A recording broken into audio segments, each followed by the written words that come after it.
This rapist had just been released from prison and had set his sights on a woman. He would sneak into her house every day, watch her bathe, smell her hair, and even kiss her feet, yet he never physically harmed her because he had a more perverted obsession. Jimmy had once been a musician, but he served 20 years in prison for a rape and murder case. Still, there was something he treasured above all else, a worn-out necklace containing a photo of a girl.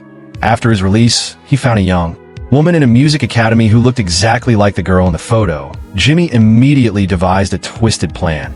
After Lisa finished class, he followed her all the way home, secretly installing a bug in her bedroom. He also spent a fortune on an 8-fold telescope, setting it up opposite her house to monitor her every move. Poor Lisa was constantly watched by this pervert, and at home, she was beaten and scolded by her father, who had a strong desire to control her just for making a phone call with a male classmate. He would fly into a rage, forbidding her contact with other men.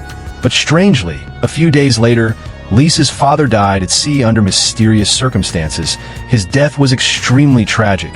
His face smashed, body burnt, and there was no sea water or sand in his stomach, only a button, leading the sheriff to conclude the seaside was not the original crime scene. The sheriff investigated Lisa's house, finding her mother mopping the floor vigorously, though it was already spotless. The mother and daughter were still immersed in grief.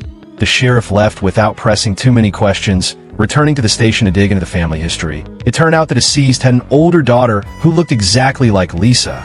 She had been murdered 20 years ago, and the killer was Jimmy, who had just been released.